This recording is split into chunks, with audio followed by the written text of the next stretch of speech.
কর্ণফুলীতে শাহ আমানত ইনস্টিটিউটের বার্ষিক ক্রীড়া প্রতিযোগিতার পুরস্কার বিতরণ ও এসএসসি পরীক্ষার্থীদের বিদায় সম্বর্ধনা সম্পন্ন।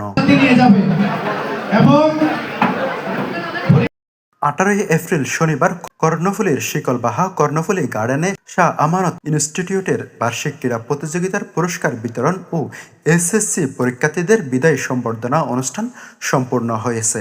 অনুষ্ঠানে প্রধান অতিথি হিসাবে উপস্থিত ছিলেন আলহাজ এম মঈনুদ্দিন, সাবেক ভারপ্রাপ্ত চেয়ারম্যান, চরপাতারঘাটা ইউনিয়ন পরিষদ ও উপজেলা টিম লিডার, ঘূর্ণিঝড় প্রস্তুতি কর্মসূচি সিপিপি কর্ণফুলী উপজেলা। প্রধান আলোচক হিসাবে বক্তব্য রাখেন মোহাম্মদ আজিমউদ্দিন, প্রধান শিক্ষক ও পরিচালক শাহ আমানত ইনস্টিটিউট এবং সভাপতি কর্ণফুলী কিন্ডারগার্টেন অ্যাসোসিয়েশন। অনুষ্ঠানে সভাপতিত্ব করেন এস এম মোজাম্মেল হক চৌধুরী। বিশেষ অতিথি হিসাবে উপস্থিত ছিলেন মোহাম্মদ ইরফান ও সোহেল মাহমুদ সহ অন্যান্য গণ্যমান্য ব্যক্তিবর্গ। অনুষ্ঠানে অতিথিরা শিক্ষার্থীদের উদ্দেশ্যে দিক নির্দেশনামূলক বক্তব্য প্রদান করেন এবং এসএসসি পরীক্ষার্থীদের উজ্জ্বল ভবিষ্যৎ কামনা করেন। এছাড়াও কয়েকজন শিক্ষার্থী তাদের অনুভূতি ব্যক্ত করে বক্তব্য রাখেন।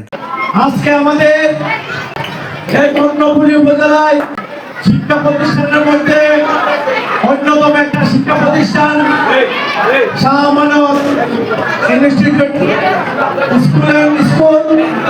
স্কুলের আজকের বার্ষিক পরীক্ষায় যারা উত্তীর্ণ করেছেন তাদেরকে আমি আমার পরিবারের পক্ষ থেকে সাধুবাদ জানাচ্ছি এবং আজকে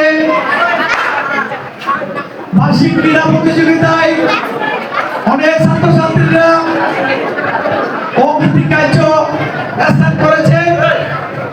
তাদেরকে বলবো একবার না পারলে দেখো শতবার একটা কথা আছে।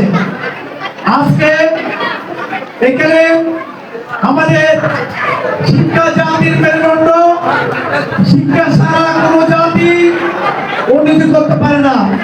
আপনারা দেখেন পৃথিবীর মধ্যে অনেক অনেক বড় বড় রাষ্ট্র আছে, এখানে যারা যত বড় বড় রাষ্ট্র শিক্ষিত তারা তত উন্নত। এই যে আমাদের বিদায়ী ছাত্রছাত্রীরা আজকে আমাদের থেকে বিদায় নিয়ে যাবে, এটা তাদের শেষ বিদায় নয়।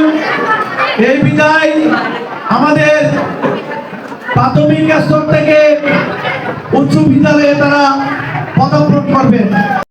অনুষ্ঠানের এক পর্যায়ে ক্রীড়া প্রতিযোগিতায় বিজয়ীদের মাঝে পুরস্কার বিতরণ করা হয়। এর আগে শিক্ষার্থীদের অংশগ্রহণে মনোমুগ্ধকর সাংস্কৃতিক পরিবেশনা অনুষ্ঠিত হয়, যা উপস্থিত সকলকে মুগ্ধ করে। উৎসবমুখর পরিবেশে অনুষ্ঠানটি সম্পূর্ণ হয়। আমাদের শাহ আমানত ইনস্টিটিউট 2017 সাল থেকে এসএসসি পরীক্ষা অগ্রযাত্রা শুরু হয়েছিল।